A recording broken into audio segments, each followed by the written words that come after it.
around 30 minutes before that gets over toward your area. Now, Corydon, you are not included in that tornado warning just yet, but just giving you a little bit of a heads up since this is expanded a little bit further downstream.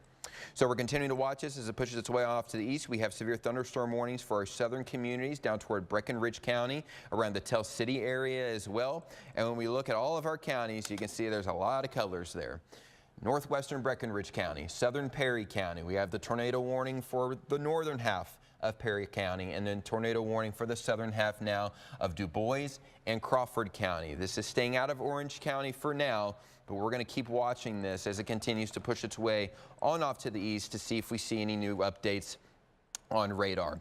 So any tornado warnings to the south have been allowed to expire. This is the only tornado warning in our area right now. And I do expect this radar confirmed to be allowed to be cut off here soon as well once this updates. Not seeing any really telltale signs of strong rotation around our area, but we are going to continue to watch this. And we're talking with the National Weather Service as well to see what they say and to see what they're seeing. And they're saying the outflow boundary showing up west and east in Harrison County extends farther west into Perry County, like will allow the circulation to ride along it for a while. Could be a long track tornado there. So we really need to keep an eye on this. Again, you need to be in your tornado safe place. If you are in southern Perry County, if you are in southern Du Bois County, and really all of Perry County, and of course southern Crawford County as well. Outside of that, we do have those severe thunderstorm warnings further down to the south, and we also have that tornado watch out for a good chunk of our area that does include the Louisville area until noon today. So we're watching this line of storms continuing to push its way to our area. Hannah Strong just came in and just joined me here, and we're going to continue to watch this as it is the only tornado warning in our area. Hannah, it is worth watching because it has a history of doing damage. It was radar confirmed before it moved into our area, and now it was extended downstream as radar confirmed rotation. So it is worth watching as it continues to push to the east. Right, and Bryce has been talking to you guys all morning about all the threats that are going on here. So we're with you for this active tornado warning, but you can obviously see the strong wind as that line sort of bows out. There's incredibly heavy rain. Having just driven through downtown Louisville, this is not in Louisville yet, but there's incredibly heavy rain, the thunder and lightning as well. So this is a powerful storm that's headed our direction. It has that current threat right now of rotation. The storm that has a history of producing damage before it moves into our area is always something that's going to have our attention. So let's go ahead and take a look here. I'm going to pull up Storm View HD over here. So we've got a second set of eyes on this storm. But Bryce, that little notch that you see here, I don't really like that. Yep. Some rear flow into that storm. That sort of adds gasoline. So what we're talking about here, let me get you a little arrow we can draw on here. I'm talking about this notch right here. Right where that rotation is, what's happening here is the storm can pull in some cleaner air. Some air that has a little bit more energy in it. It's warm, it's humid. It's just not that same muddied atmosphere where there's intense heavy rain, where there's, other activity going on. So this gives the storm kind of open access to more gasoline. And that's what can fuel a storm like this that's producing a tornado, or at least producing some strong rotation. So that's what we want to watch as the storm continues to evolve. If you've watched us do tornado coverage before, we like to watch how the storm moves, what's happening over the last couple of scans, so we can get an idea of its behavior. And that's one of the pieces of the behavior of this storm that I think we need to keep a pretty close eye on, is that rear inflow, how that notch is kind of getting cut into that storm, and it's exactly where the rotation is happening too. So that's my concern, that we're feeding a storm that's already strong, that's already rotating, and so I think we need to keep our eyes on that for the next, well, at least the next couple of scans for sure. Yep, absolutely, and Hannah, when you look at a broad view of it, at these southern extent of storms, there's really nothing stopping these either. There hasn't been any rain, there hasn't been any storms ahead of this further down to our south, so we need to watch the southern extent of these storms as well. This tornado warning, while it's running into rain, is still pushing strong with the rotation that it has, and when we pull up velocity, you can see a little bit of that, even though it was a little bit messy just northeast of Santa Claus, Indiana, as this continues to push into parts of Perry County. So the northern half of Perry County, you need to be in your tornado safe place.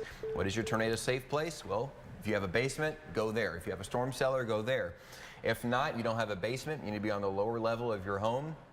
or an apartment building, whatever building you're in, into a center room as well. And once we switch back to our reflectivity here, you can see once again what Hannah was mentioning, kind of this inflow notch on the back side of this system just south of the Ferdinand area, right there where that arrow is pointing. And again, as Hannah mentioned, this is kind of bringing in fresh air and really air that hasn't been destabilized at all from any of the storms that have moved through. All the storms we've had so far today have been moving through southern Indiana, and none of that has been moving through really anywhere along the river until just now. So this is pretty much just free reign for these storms to continue to push their way on through our area, and that's important, especially as we look toward the southern half of those of that line, because there's nothing really stopping it. It has open air to really roll through, and storm energy that hasn't been eaten up yet. So again, we'll take a closer look at this, Hannah, and we're talking about smaller locations that could expect this and should be in their tornado safe places areas like Oil, like Birdseye, and once Hannah puts her storm track on, you can see other areas as well. We mentioned Bristow earlier. You've got about 5 minutes until that rotation gets to your area. Oil just over 10 minutes there. Oriole about 16. So again, you should go ahead and be in your tornado safe place anyway. And while there's nothing that's screaming a tornado is on the ground right now, we're also looking pretty far away from radar as well. Exactly. So that's important to know. And the way the radar beams are angled, we're looking further up into the cloud rather than if it was really close to the radar. If it was in Louisville, we'd be looking closer to the surface. Yeah, so let's talk logistics. It's 7:38 in the morning. This tornado-warned storm covers I-64, but the center of rotation, I've animated it, it's just outside Santa Claus. So it is south of I-64, but this storm is moving east at 65 miles an hour. So it is moving east along the highway about the same speed you're supposed to drive on that highway. So keep in mind that this storm is moving fast. It is headed generally toward downtown Louisville. It would put it here just after 8 a.m. Now, I do expect we're seeing a bit of evolution in the storm right now. It's clearly not quite as strong right now as it was about an hour ago, where it did actual damage. Right now, we're saying there's rotation in the storm. We don't have evidence that there's a tornado on the ground right now. So this storm did some damage before. No evidence it's currently doing that. However, it is rotating, and it is headed toward Louisville. So this is the moment where if you're awake and watching and you've got friends that are not, or maybe that don't have the news turned on because they're getting around getting the kids ready for school or to head into work, you need to be paying attention and think about those folks. Send a quick text, make a quick phone call that says, hey, there's a tornado warning, generally headed for Louisville. Not that Louisville is in the warning. They're not yet. But I am concerned that if this storm stays on its current track, its trajectory, and it holds on to this steam, it keeps ingesting that gasoline that we're talking about. I'm worried that there's going to be a strong thunderstorm in Louisville about 8 o'clock, just after 8 o'clock in the morning, when we know so much of our population is in downtown. So send those texts, make those phone calls. I want to pull up the Corridon camera so we can see what's going on. See if we can get a good look at it. Oh, look at that. Let me move this camera around a little bit and see what view we can get from the storm. Because from Corridon, the storm is still out west. Yeah, we're still about 15, 20 minutes away or so from the Corridon area, maybe a little bit longer, maybe we're like 30 minutes. But again, it's important, as Hannah was mentioning, to kind of remind ourselves the history that this storm has, because the history of storms can be very important when you're looking at what it can still do and what it's still capable of. This was a radar confirmed tornado, meaning there was a tornado debris signature on radar outside of our viewing area and back to our west when it was a little bit north of Paducah, and as it continued to push its way on off to the east. And as Hannah mentioned, we're going to keep watching our cameras here, and these are really, really vital, especially when you talk logistics like Hannah was mentioning this early in the morning. You can see a few school buses even on the cameras there. This is going to be very important, especially for those school districts that are not on spring break. I know JCPS is, so that does help. But still, folks heading off to work. My wife's heading to work right now. I texted her right when the tornado warning came out and said, hey, just so you know, when you get to work, you need to be weather aware. And that goes for everybody. If I'm telling my own family this, you need to tell your own family this as well. Now, I will mention, Hannah, we did have radar outages across the U.S. this morning. So that was a little bit of an issue there for a while. We haven't really had too much of an issue of it within the last about hour or so. It's been pretty consistent, so that's good. It is something we're going to have to be watching out for just in case. But we're in constant communication with the National Weather Service, and it looks like that issue has been resolved. Well, that's good. You know these moments where you need a good look at radar, you can't. You can't get that good look if there's outages, especially spread across parts of the country. What I'm showing you guys now, on the left-hand side is reflectivity. That's the normal view of radar that you're used to seeing. On the right-hand side is the velocity. That's going to be how we look inside of the storm, see what direction the winds are moving. Now, this is backwards. This is rewound several scans. So you're looking at old data here, but this is when we had that tornado warning. You can see it shaded in pink, actually. That's what we call a confirmed tornado. So it's not just, oh, we think we see something on radar. This is, hey, this storm is showing us that it's doing damage, has a history of producing damage. So this is why this warning was continued through our area, the pink warning box here. I'm going to just walk this forward. I want you to keep your eye focused. Can you draw me a little arrow near your Santa Claus where that rotation is? I want you to keep your eye focused kind of where Bryce is drawing this arrow. That's the area of rotation. And again, this is old right now. I'm going to walk it forward to current data. I want you to watch how the storm is evolving. Because while the storm is still rotating, I think we're seeing it dive a smidge south and that rotation spread out a bit. So one of the features that you can see just south of St. Meinrad there is going to be kind of that notch that extends out. You see that kind of red tail on the left-hand side of the storm that's just sticking out in the back? Well, we need to watch that because that means that the storm is still ingesting that cleaner air, still bringing in that gasoline that we're talking about. But if you look on the right-hand side, again, just south of St. Meinrad, you can see that brighter pink shading mixed with all the reds. It's not quite as tight of a rotation couplet at this point as it was half an hour ago, even an hour ago. And we need to make sure that the storm is not producing any damage. So I'll flip you over on the right-hand side to that correlation coefficient where we can, again, look inside of the storm to see if it's producing anything that's abnormal. And I don't see that it's done that any recent history of doing damage. So at this point, I think we're watching rotation inside of a thunderstorm, a storm that has a history of producing a tornado that did do damage.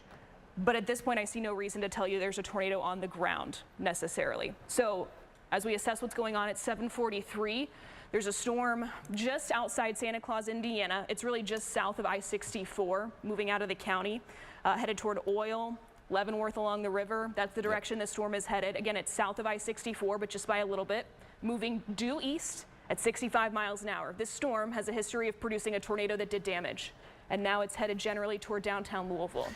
So this is the point where you tell your friends what's going on. We do expect to keep a really close eye on this storm for the next couple of scans. In fact, we just got an updated set of data there. You watch that come in.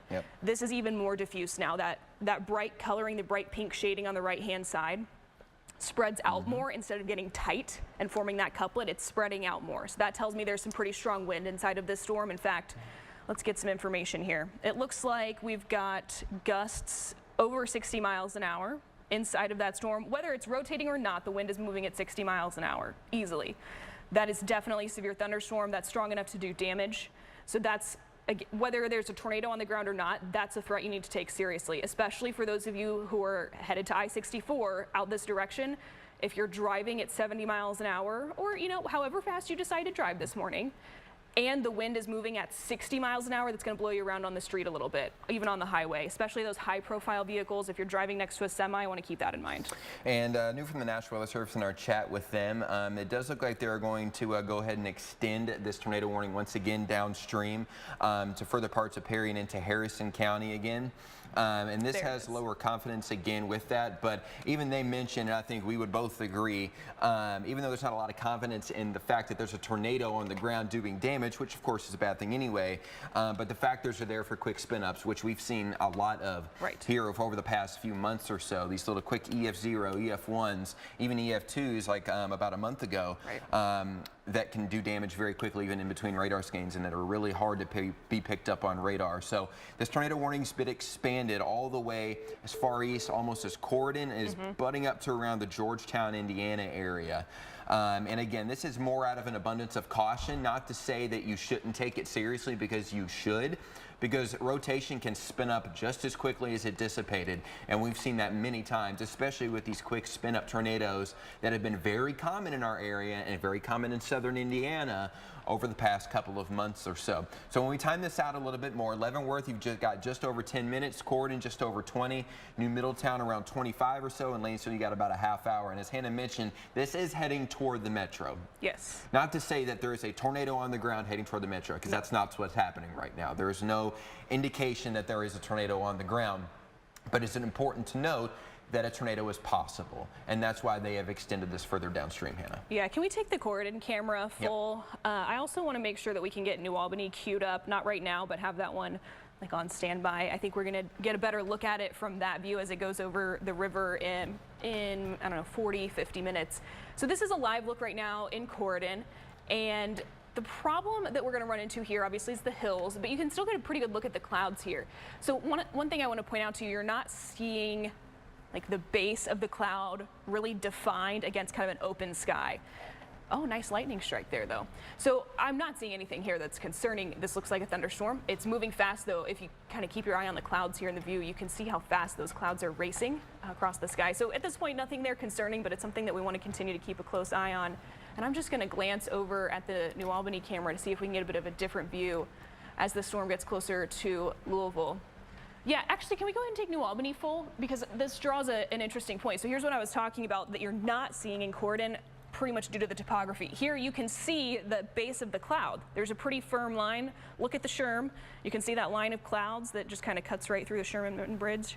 The Sherman-Minton Bridge. Right below that, there's kind of an opening, a lighter sky as you look a little bit closer, really on the left-hand side of your screen toward downtown Louisville. That's what I'm talking about there, seeing the difference between the cloud base and then the open sky below it. If we're to see anything drop out of a cloud, it'll be easier to see here, and by that I mean a tornado. If we're to see a tornado lower from a cloud base, it would be easier to see here, but at this point, everything on this view and the view in Corydon is uniform. It all looks the same. I don't see like a lowering of a wall cloud or anything that's rotating. So that's good news. I also don't think we're going to get a great look at it because this is what we call high precipitation.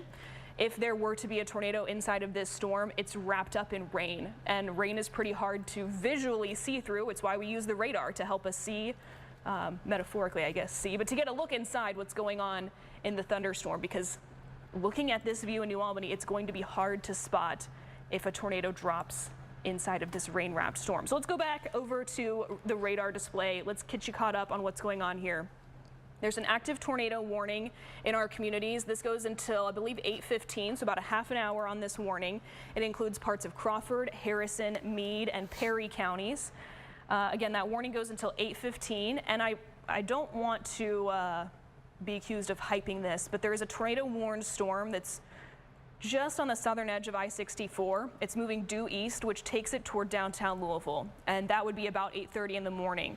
Whether this storm has a tornado on it at that point or not, it will be strong.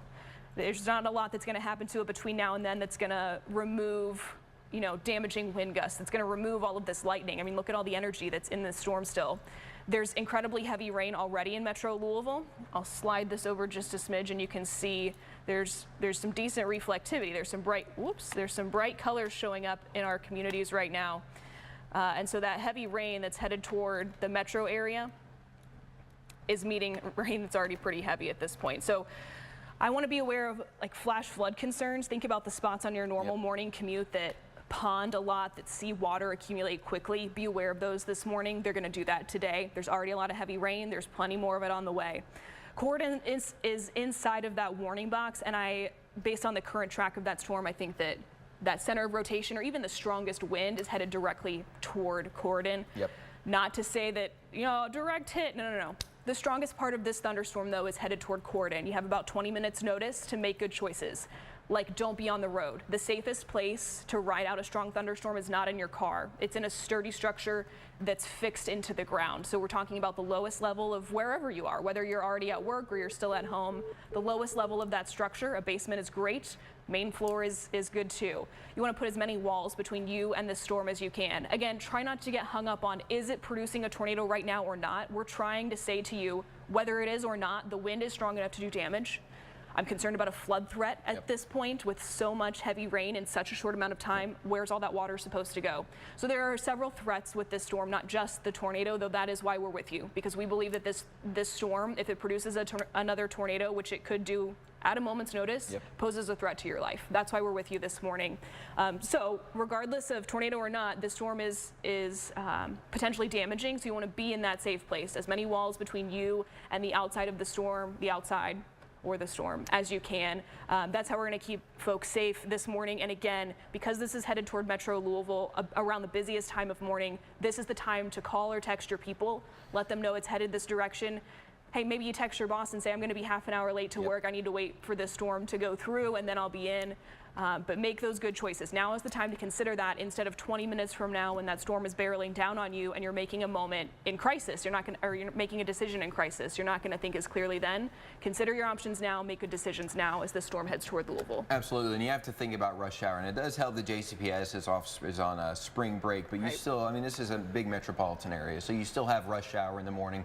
You're still going to have a lot of people heading out, and as Hannah mentioned, she hit rain coming in to Louisville and to downtown Louisville, and that's not even the heaviest rain that we see. The heaviest rain is still a part of this tornado warning that's further extended off to the east. So areas like Leavenworth right now, you are seeing really heavy rain moving on down to the area, and really you're looking at the most heavy, or the strongest wind, excuse me, on the backside kind of this line near over the Leopold area. And I think we should keep an eye on this, Hannah, as we look down toward Leopold and Troy. It's nothing that's screaming at us right now, but you can see those brighter colors again, trying to get into a little ball once again. I think we need to keep an eye on that because, again, this storm, there's nothing really that's stopping it. It's got the fuel. I mean, you've got south wind. So when you look at the storm from a broad perspective and you look at what's to the south, well, there's nothing stopping it, and that's where our wind's coming from today. And this is why today has been a pretty big issue and a pretty big threat in the data here recently and over the past couple of days. Your south wind's bringing in more low-level moisture. So south of this storm, this entire area is feeding in more air into that storm and trying to make it stronger. It's feeding in more level moisture. It's feeding in more wind energy, and you can see there's nothing really to stop it. And it's the same thing with these severe thunderstorm warnings. Even if you are not in that tornado warning moving through southern Indiana, you should take these seriously down to the south as well. These have wind gusts upwards of around 70 miles an hour, which can do EF0, EF almost 1 type damage to trees, power lines. Straight line wind damage is something that we need to be taken seriously. And you see what threat they've also added onto that severe thunderstorm warnings to our south is that tornado possible tag. We've had many severe thunderstorm warnings around our area over the past couple of months that have had the tornado possible tag and have produced a brief, quick spin-up tornado, but it does damage, and that's something that could occur to our south as well. Even if we're not seeing it on velocity and not seeing a lot of rotation, it doesn't take much to get a quick spin up, which is what we're watching for down to the south, why the National Weather Service has these severe thunderstorm warnings attached with that tornado possible tag. And Hannah, I want to mention the damage threat also that some of these have. Earlier they had considerable on there. That we could do considerable damage to trees, to power lines, shingles, things like that. So again, even if you're not inside of that tornado warning, if you're in a severe thunderstorm warning, you should take it almost, if not just as serious. Right, because we're warning of the same threats effectively. That tornado warning exists because that particular part of the storm did produce a tornado that did do damage. Again, that was west of our area, closer to Paducah when that happened. But each of these storms has the threat to produce a quick spinning tornado. Just the one that we're on here for, that tornado warned storm, has already done it. Check that box. All of these, though, can do that same thing. That's what this particular warning south of the tornado warning, this one for parts of Breckenridge and Perry counties, among others, that's what this is warning for, saying, hey, this storm hasn't actually produced a tornado yet, but it could at any moment.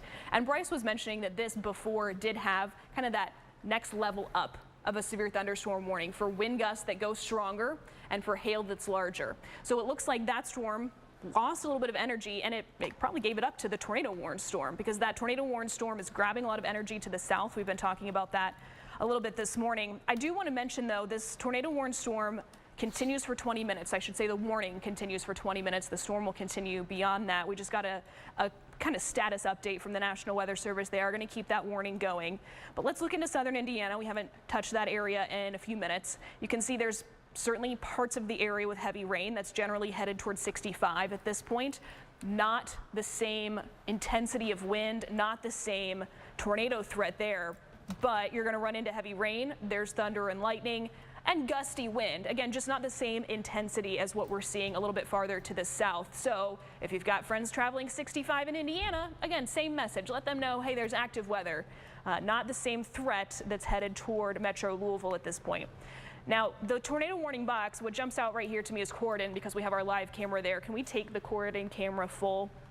I expect we're seeing heavy rain now, and in fact we are.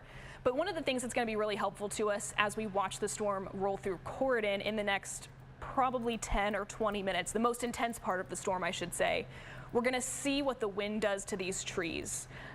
At the moment, it looks like a summertime thunderstorm. They're moving, but it's not concerning. There's a lightning flash there. There's obviously heavy rain, but you can still see the cars, even a school bus there, traveling just fine around the square there in Harrison County. As we look over at radar again, I'll show you what Corydon is experiencing right now. It's heavy rain, it's that lightning, but the most intense part of the storm has not reached you yet. What I mean by that, the brighter colors, the stronger wind, the reason this got a tornado warning, not to you guys yet. In fact, hasn't quite hit the county. It's still closer to Leavenworth. It's still crossing the river back in that direction, a little bit farther to the west. So let's flip this over to velocity. And it's not going to be quite as clean of a look in this view, but it shows you the movement inside of this storm. So you're looking at old information here. Keep an eye on the timestamp in the top right corner. It shows you what time the data is from. And you can see all the different colors and the lines. Like, this looks messed up. And this is where we got a tornado warning. Now walking this forward to the current time scan, everything looks a little calmer, doesn't it?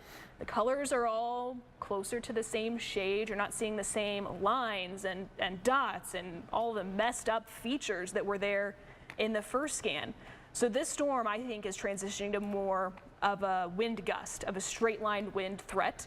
But as Bryce mentioned this morning, each of these storms has a history to produce a quick spin up tornado. That doesn't have anything to do with how strong it is, just means it can happen quickly, spin quickly, and dissipate quickly. That's why there's a tornado warning on this storm. It's why there's a tornado possible tag as the southern edge of the storm moves into Breckenridge County.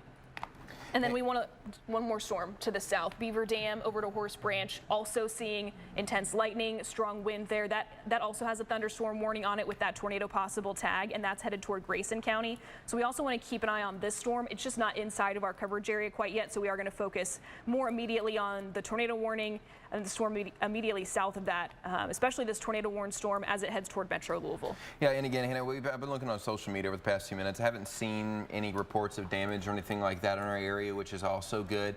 But it's also still pouring down rain across all of these areas, so people may still be waiting, as you should be, by the way, in terms of heading out. It looks like they just issued another tornado warning just south of where we just were talking about. Okay, so this one, it's going to be out for parts of the Brandenburg area. Let me get the... oh man, I was just about to say that because it's really just south of, let's see, the Louisville area. I think that's where we're seeing that more intense rotation here. So let me give you a quick status update on this warning. This is for parts of Breckenridge, Harrison, and Meade counties. That's going to go until 8:15. Is that right, Bryce? Yes. So 8:15, that's what we're showing on the display here too. So that is a shorter fuse warning. Both of these will now expire at 8:15. But you can see, I'll point out to you here where there's a little bit of a part that sticks out. It's really the one to on the left-hand side of your screen to the west, which is north of Amons, headed toward, what is that, Frywire? That's where we're seeing that more intense part of the storm. I would argue that's probably what got the warning, that circulation. Now Bryce is over on our Storm View 3D and he's investigating in real time. Bryce, will you just narrate to us what you're looking at? Yeah, so on the right side of the screen we're looking at what's called correlation coefficient. We kind of talked about this earlier. We're looking for any colors that stand out, so any blues, any greens, and you can see some on the back side of this warning. Again, just here next to me, just west of Louisville. That's outside of the viewing area, but I want to use this as an example. You have to have that color under high reflectivity. What I mean by that is I'm going to place a little marker right there and you'll see a little red dot over that.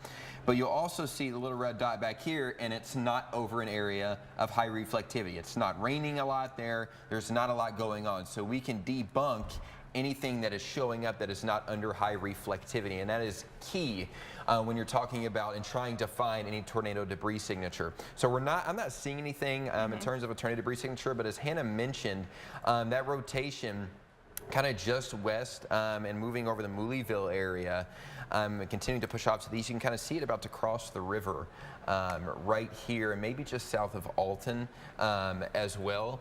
Both need to be watched. Either way, even if this isn't producing a tornado, this is still producing strong winds.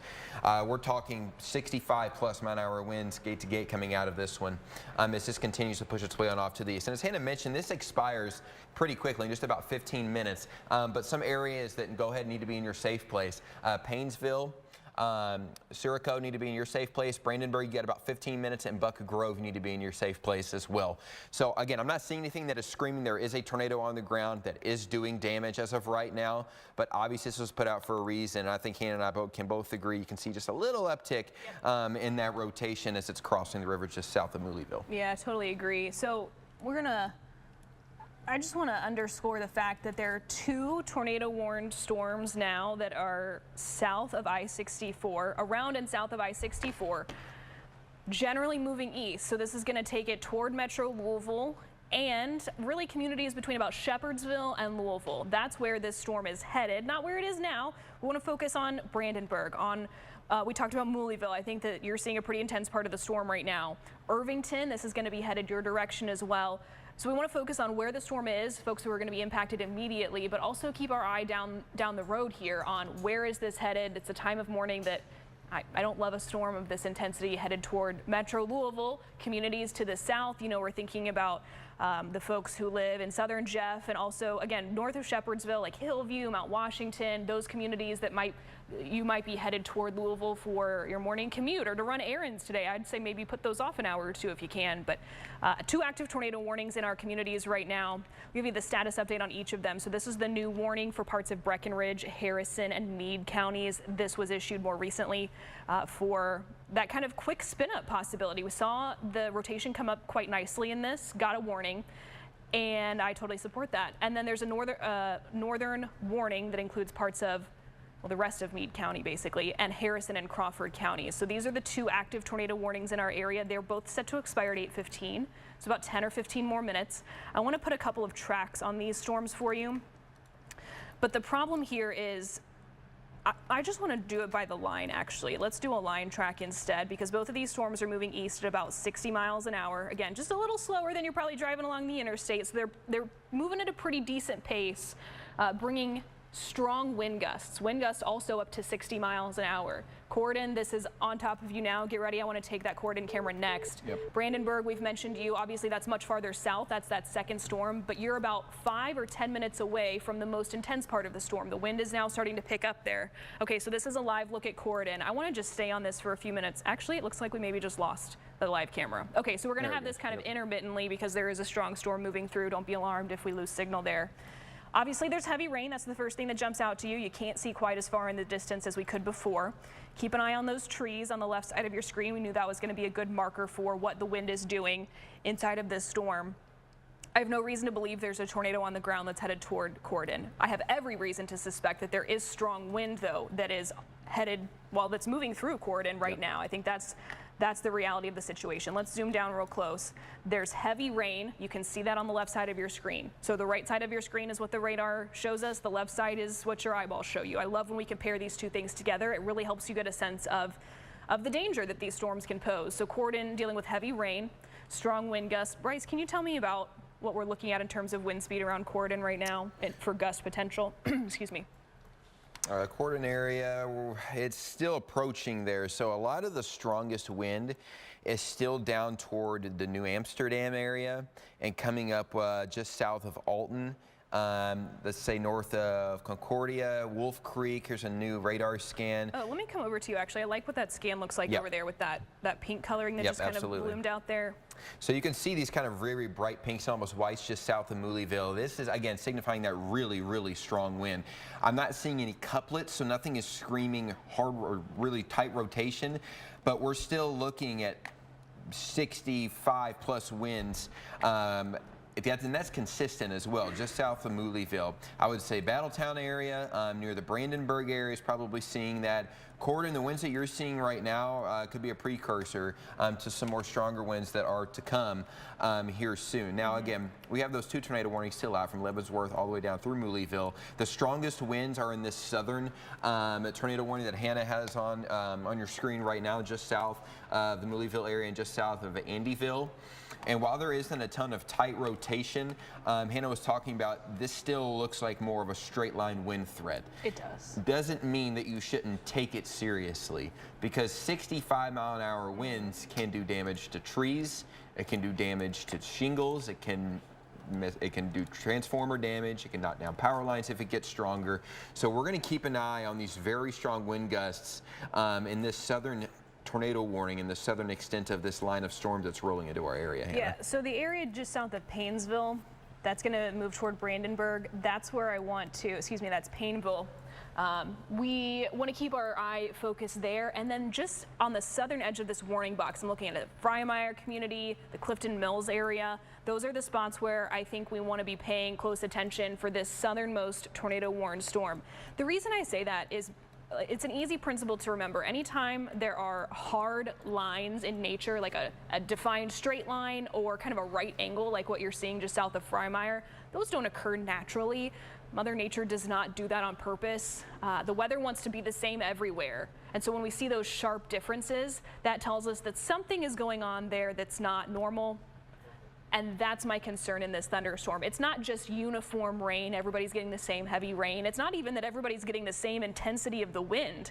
As we watch that line curve south of Painville down towards Sample and the Clifton Mills neighborhood, that's where we're seeing the potential for the storm to do something different. I'm not saying it's rotating there. I'm saying there's strong wind there and it's moving into an area where the wind is not quite as strong. And if we're going to see that storm spin, that's a good place we could see it geographically. So right now, I think I will argue that the southern tornado warning looks a little bit more intense to me. I would agree, definitely, especially with that southerly wind, as Hannah mentioned, continuing just to get really surfed right into the storm. Here, look at this.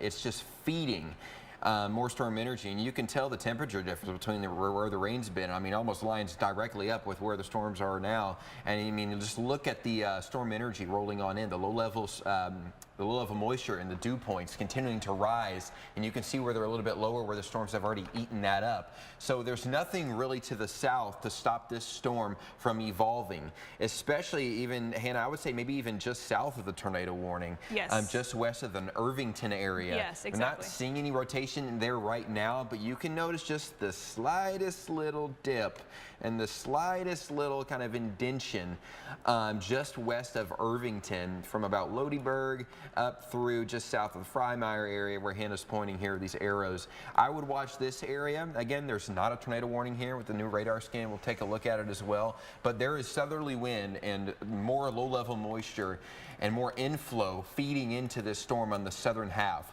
And as Hannah mentioned, the northern tornado warning, while it still should be taken seriously with those strong wind gusts, this does not look as impressive or as evolving as the southern warning does.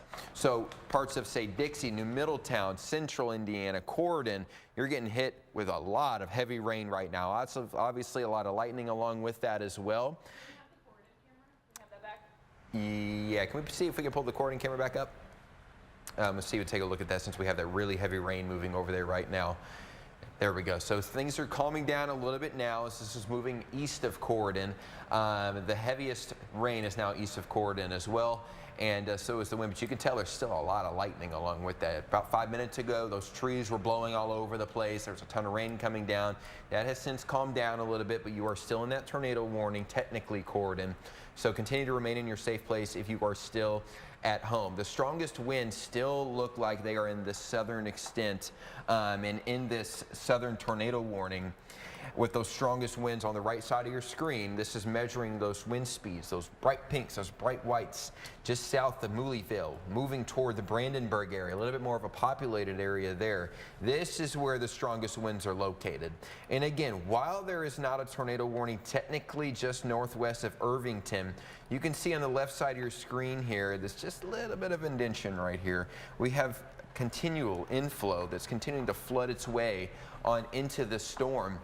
And something we're going to have to keep an eye on, because if anything is going to spin up once again, it's going to be the southern half. And right as I'm speaking, the National Weather Service has issued a severe thunderstorm warning for exactly where we were just talking about. So not a tornado warning, but a severe thunderstorm warning. That's going to go until 8:30, Hannah, with 60-mile-per-hour wind gusts along with that as well. And I would argue maybe even a little bit stronger than that on the northern extent of that, where that severe thunderstorm warning kind of meets that southern half of that tornado warning. Yeah, so Bryce, I want to stay with Storm View 3D here. I'm going to ask you to drive it for me so I can point out kind of these nubs that we were talking about. That's what the Weather Service has been talking about, calling them nubs. I think is a little bit amusing. But I want to point these out to you so that you can see what we're talking about here. It's everywhere that we see the little fold in on itself. You can see this little part that extends out just north of Hardinsburg. I mean, there are 3 or 4 of these, and it's why we got that southernmost tornado warning that's headed toward the Brandenburg area. It's why we got this additional severe thunderstorm warning, the orange box that you see that now includes Irvington, the Bewleyville area, Hardinsburg, these communities that we've been talking about a little bit more south of the tornado warning. The Weather Service saying we need to keep a close eye on that as well. In addition to the chance for any of these things to spin, it's also just doing strong wind. As we look at the other side of the screen here, the reds and the pinks, notice the darker red coloring around Hardinsburg. It's running into some brighter red just outside of town there. So that tells me there's strong wind gusts, again, up to probably 60, maybe 65 miles an hour for that wind gust at the moment. Whether it's spinning or not, that's strong enough to do damage. So that's something that we want to watch closely. It's not inside of a tornado warning. It does, though, have a severe thunderstorm warning. In fact, let's go ahead and get some information about what that severe thunderstorm warning is. Because we've talked about this a few times now, there are a couple of different kinds of severe thunderstorm warnings. I have to zoom in pretty close to get the data here. So this is just one of those basics. This is a basic severe thunderstorm warning. It does not include the tornado possible tag right now. It is simply meant to alert you for the possibility of small hail and wind gusts up to 60 miles an hour. Okay, as we look, is that same storm? No, that's the one to the south. This is the one to the south. The severe thunderstorm warning to the south does have the tornado possible tag on it. And I think we can pretty much tell why. When we go to Storm View 3D, and Hannah, can you zoom in a little bit for me? You can see on the right side of your screen, when we look at, again, our velocity tilt, you'll notice a little bit more of these brighter colors as we look towards, say, just east of the Oleton area. So right in here, and it's nothing that's screaming. Again, there's a tornado on the ground, but these kind of brighter colors can again mean that a quick spin up could occur at any moment, and these little notches that Hannah was mentioning can have that occur very, very quickly. And when you move it back just a little bit, you can see the evolution of this as it continues to push its way on off to the east. This one we're going to have to watch a little bit closely. Once again, the other severe thunderstorm warning to the north doesn't have the tornado possible tag. This one does, and you can tell why. It's that little bit of rotation. There wasn't a lot of it, but just a little bit of it is all it takes to have a quick spin up, which is why we have that tornado possible tag with that severe thunderstorm warning. That is on our far southern half. That is the most southern warning that we have in our area, Hannah. And that's valid for another half hour. So this one is listed in Central Time, as those communities are in Central Time, for parts of Breckenridge, Grayson, Hardin, and Ohio counties. Again, that tornado possible tag, that warning is valid for about another half an hour till 7:45 Central. I want to show you the other active warnings in our area. We've mentioned the severe thunderstorm warning here, the basic one. I have to zoom in pretty close to get you the data on it. 60-mile-per-hour wind gusts are possible. This warning valid until 7:30 Central, so about another 15 minutes for parts of Breckenridge, Hardin, and Meade counties. And then these 2 active tornado warnings in our area, but we're getting some status updates from the National Weather Service about these. So right now you're looking at the southernmost tornado warning. Are they both going to expire? It looks like they just let both of them go. Yeah, they let both of the tornado warnings expire. And we were kind of talking about that earlier. There wasn't anything that was screaming a lot of tight rotation or showing a lot of tight rotation, but it's still the fact that we have these very strong straight line wind gusts and why we still have these severe thunderstorm warnings out with these tornado possible tags on them. So there's both of those tornado warnings. I just want to stick with this for a minute and make sure that we see what's about to happen, because we've got one radar display here. There you go, right, where both of those warnings disappeared. I want to keep now a closer eye on this southernmost storm. This now has my full attention. And Bryce, will you tell us kind of what you're seeing in the evolution of the wind pattern here? Of course. So again, we continue to see the southerly flow being fed in to this storm to our south. A lot of this southern half of this line has nothing stopping because we have that continued southerly flow that continues to push its way into that area. So this southern severe thunderstorm warning. You see on the right side of your screen these little bright notches of colors here or there. It doesn't look as good as it did a few scans ago. So I'm going to rewind it and kind of show you what this looked like and what the evolution of the storm looked like. So when it caught Hannah and I's attention, again, this was about 10-15 minutes ago or so. This is when it was just south of the Narrows area, and you can see these little notches of pink. That's what caught our eye and what warranted that severe thunderstorm warning with that tornado possible tag. But now, as we continue to watch that push its way on off to the east, it does look like that has broadened back out, as Hannah and I kind of mentioned with you earlier, and saw with the earlier storm, that looks like it has broadened out a little bit more. Is it worth watching? Absolutely. Because again, this still has that tornado possible tag on it. And now with the other one to the north, I want to note there are a few more notches of some very strong winds. Yep, just northeast of Ekron, as Hannah was just mentioning, the southern half of Brandenburg, in between Brandenburg and the Ekron area.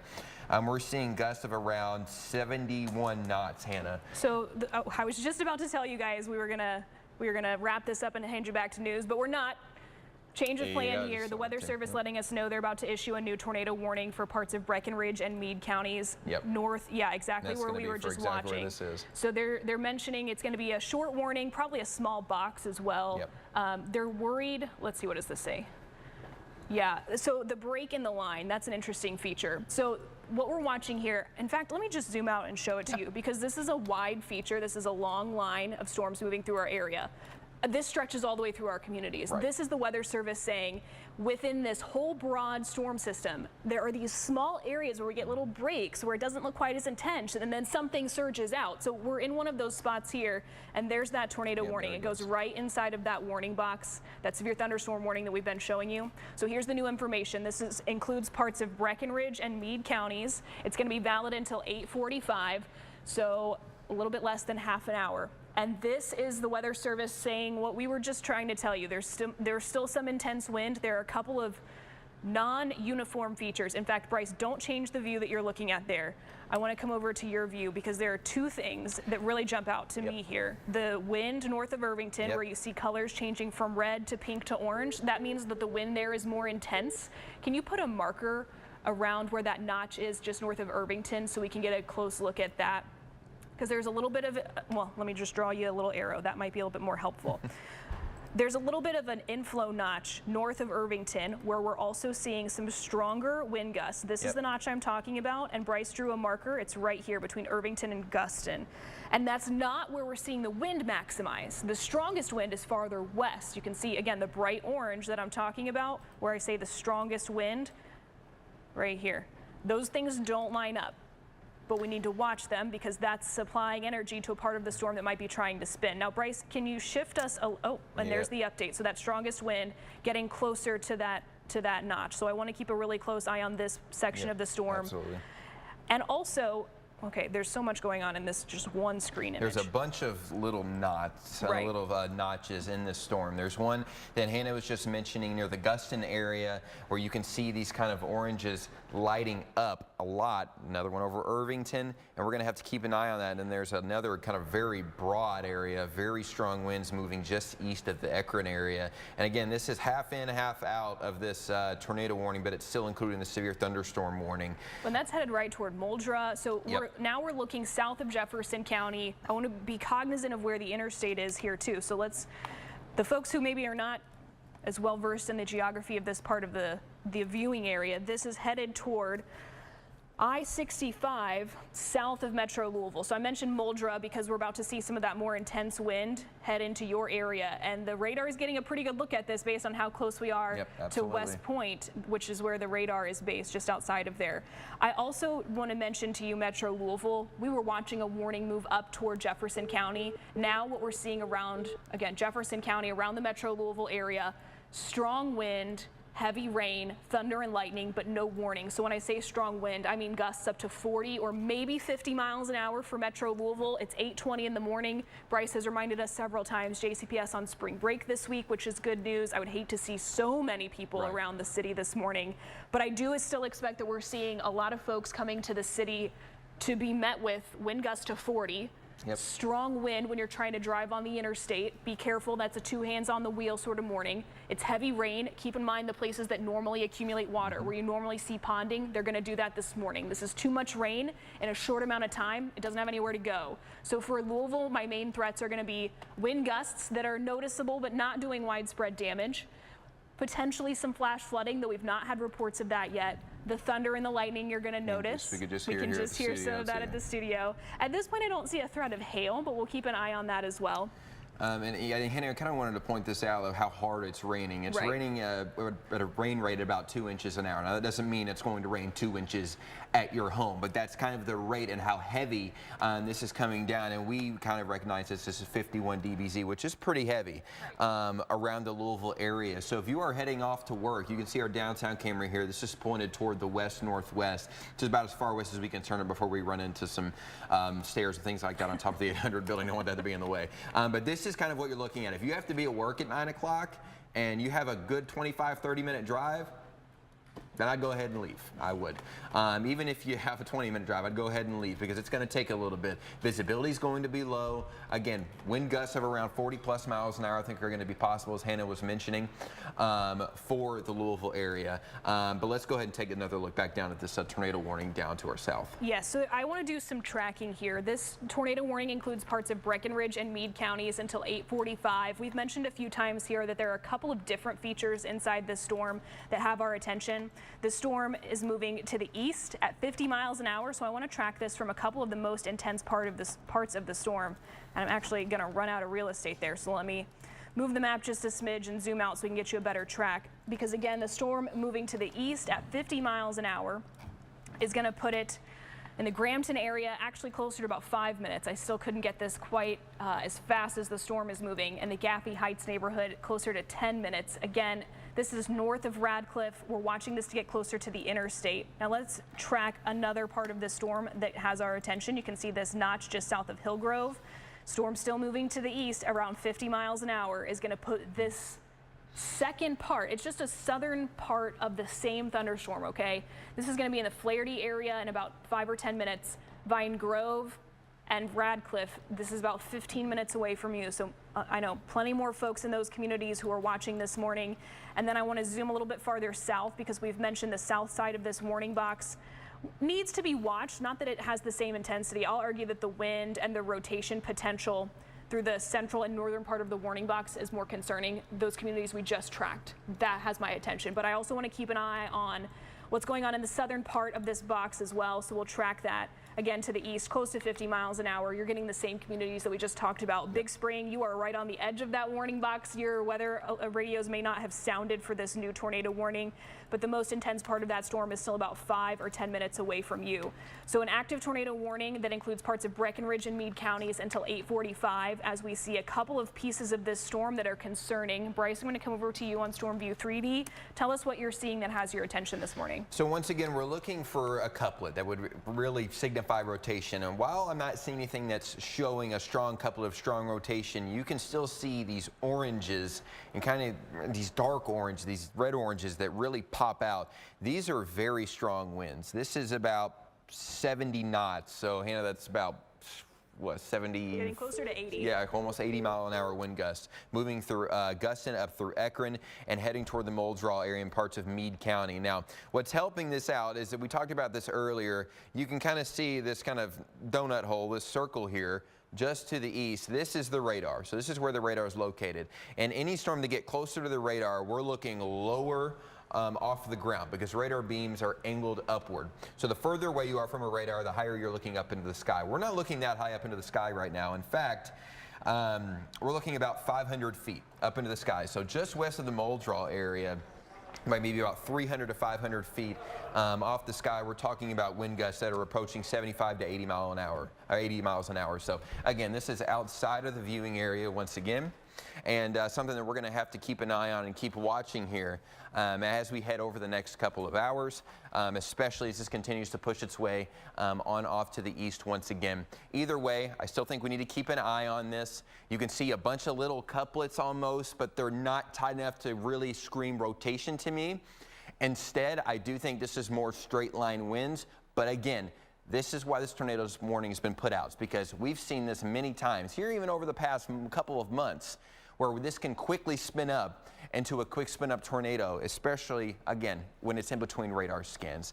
Either way, this can do damage even if there is no tornado on the ground. So Flaherty, you've got about 7 minutes. Pritchard Place, you've got about 13. Radcliffe, you've got about 14 or so. And you can kind of see these little notches.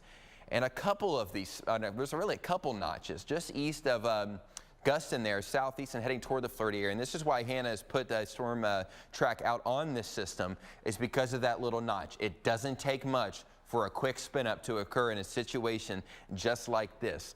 Right south of Hillgrove, if you are going to drive or plan on driving on Highway 60 anytime soon in Breckenridge County heading into Meade County, I would hold off for just a few minutes, maybe about another 15 to 20 as this continues to push its way on off to the east. And when we look at Storm View 3D again, you can see moving through Guston right over Highway 60. That's where these strongest winds are as it continues to move its way on off to the east. And there's not just one little area of these oranges. There's a bunch. You look further to the east and there's even more as you get closer to the Muldraw area. You get closer to Dixie Highway down in Meade County and parts of US 31.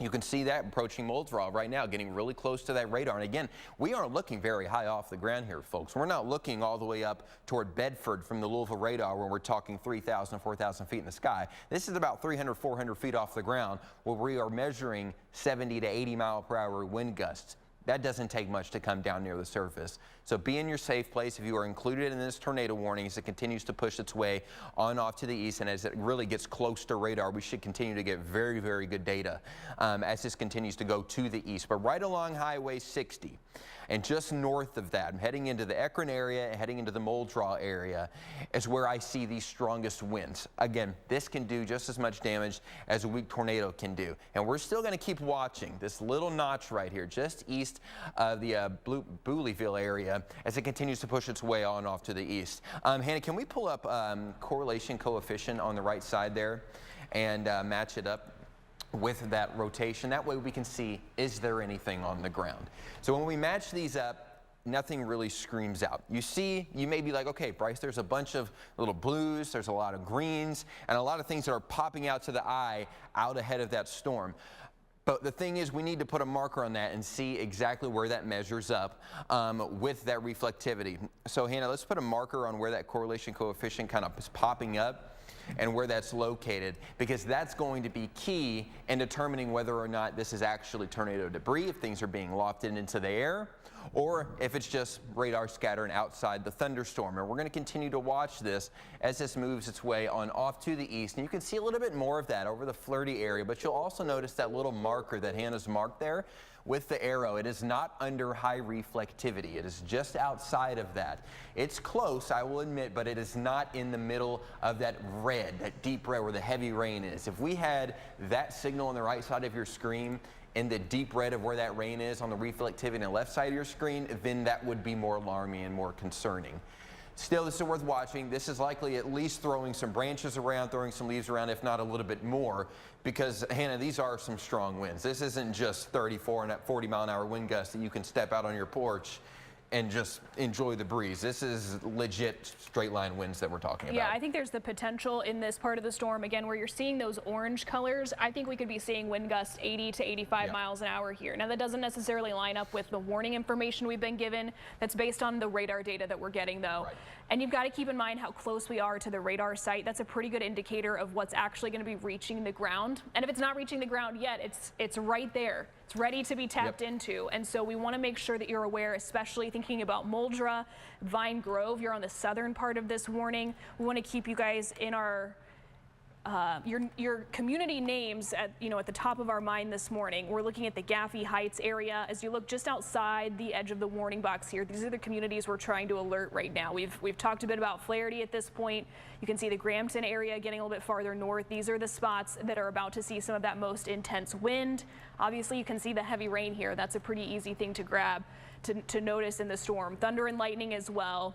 So we want to keep a close eye on this particular storm. It just got a new warning, a pretty big warning box. Let me zoom out here and get you the new data. This is going to be a severe thunderstorm warning for parts of Bullitt, Hardin, LaRue, and Nelson counties. The Weather Service alerting for wind gusts up to 60 miles an hour and that tornado possible. So it looks like what they're going to do is allow that tornado warning to run its course till about 8:45. I think it was 8:45 that tornado warning expires. Yes.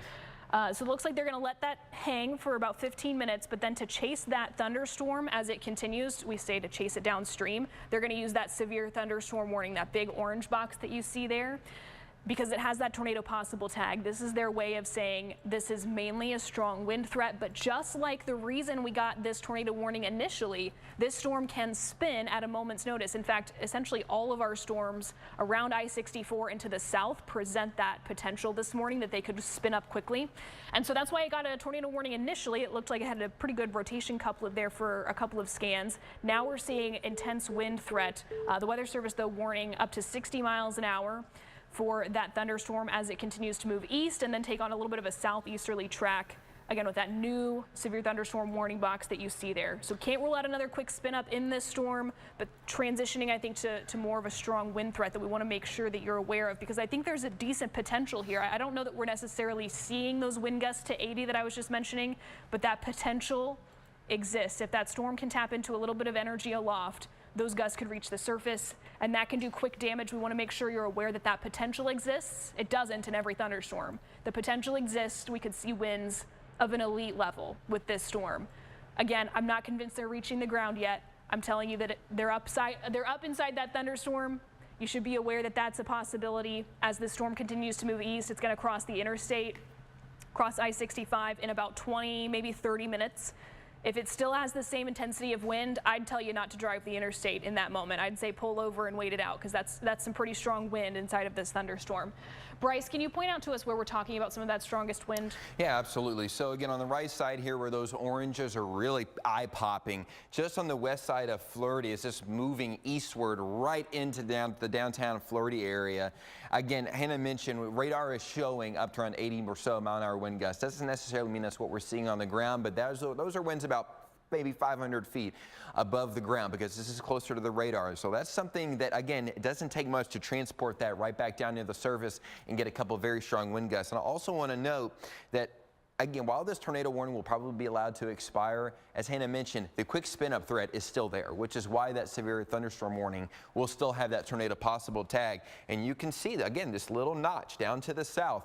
We've seen this over and over and over from this same storm here from like the past hour or so. And while so far we haven't had anything that is produced, it doesn't take much. With that southerly flow just being pushed up into that storm, that inflow, it wouldn't take much to get that storm rolling and to get it rotating a little bit more. So that's something that us and the National Weather Service will be watching closely even after that's allowed to expire. And you can see the path that this has taken. I haven't seen any reports of damage in our area, but this line of storms did have the history of producing a tornado that did do damage parts of our western communities, parts of West Kentucky and southern parts of Illinois. So we're still going to watch it either way. It just continues to be probably allowed to expire as it continues to move out of that warning box. So areas like Radcliffe, for instance, you're going to be on deck here. Muldraw, as we mentioned as well. And is this Dixie Highway 31 North? I believe that's what that is. Moving up through 31 North, Dixie Highway, whatever you want to call it, moving up through the Radcliffe area and up through Muldraw. So between Radcliffe and Muldraw, if you have to drive on Dixie Highway between those two locations that I just mentioned, I would hold off for about another 20 minutes or so, because it's not worth driving through that, especially when you've got just these little itty bitty notches where it doesn't take much for something to spin up. But either way, even outside of the quick spin up threat, the straight line wind damage threat is still considerable, and it's still something that we're going to have to watch. Still something you should keep in mind if you do have to head on the road, because as we mentioned earlier, it is 8:34 in the morning on a Tuesday. There are going to be a lot of people heading out to work, even with JCPS on spring break. And while that takes a lot of people off the road, even outside the city, there are other school districts that are still in school, that are sending their kids out to the bus stop this morning, that are heading to school, taking their kids to school, and heading to work. And this is something to keep in mind. That's why I'm trying to throw some roads out at you guys so that you guys kind of understand, is that waiting an extra 20 to 30 minutes, I think, would be worth it. Yeah, I think you're probably right on that. And we take a wide view here to show you kind of the lay of the land, what's going on across our communities. Much of southern Indiana, especially when you get a little bit farther away from the Ohio River, you're dealing with rain, some thunder and lightning. In fact, I want to take away the lightning because it kind of clutters up the data, but just understand there's a lot of energy here. The lightning prolific, especially as we look a little bit farther south. Looking toward Jefferson County, and really as the storm moves outside of the county, getting a little bit farther East, we're looking at Shelbyville. Well, let's not ignore eastern Jefferson County, J-Town, Middletown, up towards Simpsonville and Shelbyville following the highway there. Some heavy rain, some strong wind gusts there. None of that is warned. You don't even have a severe thunderstorm warning on that. Just be aware. Those are areas that are going to be well traveled this morning.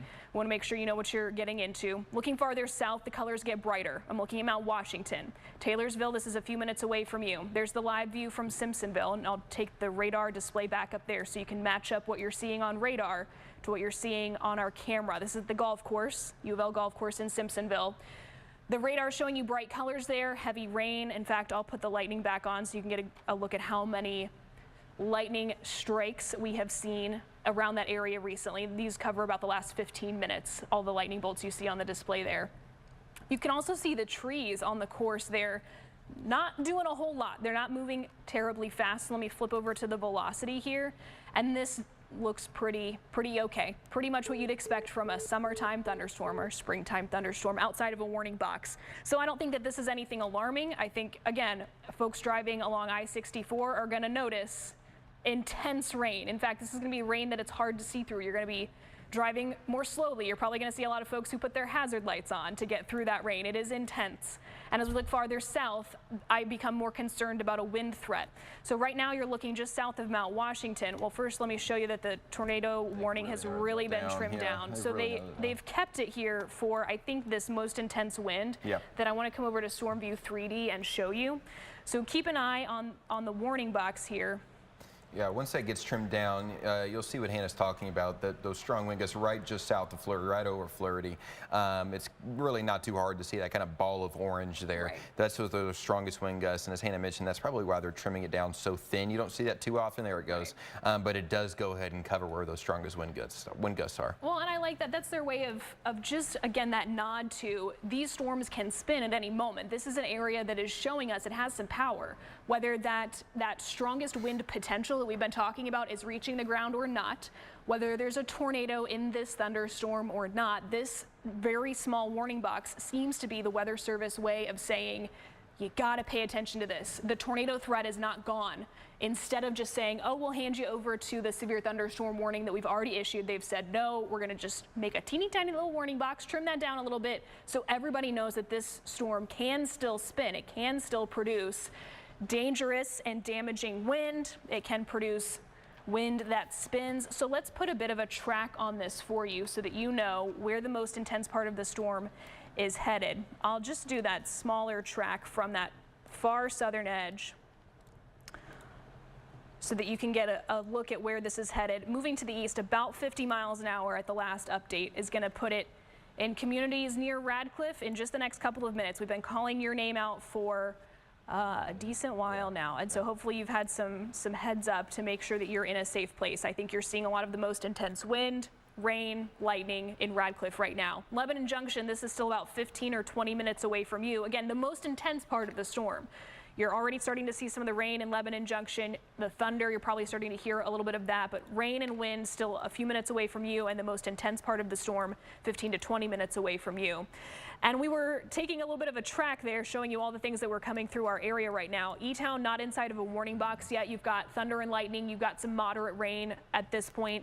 And I was about to mention the storm to the south needed to be updated. So they've trimmed this severe thunderstorm warning box as well. This storm does not look nearly as powerful as it once did. So this is, again, that basic severe thunderstorm warning for Grayson and Hardin counties, alerting you for wind gusts up to 60 miles an hour, really focused around the Eastview community right now. This is headed toward Glendale in the next couple of minutes. You can see Sonora closer to the interstate. You're south of the strongest part of this storm. Small hail is possible. We're certainly seeing heavy rain, thunder and lightning, but this storm has weakened considerably since it first got a warning, really since we were watching it outside of Grayson County.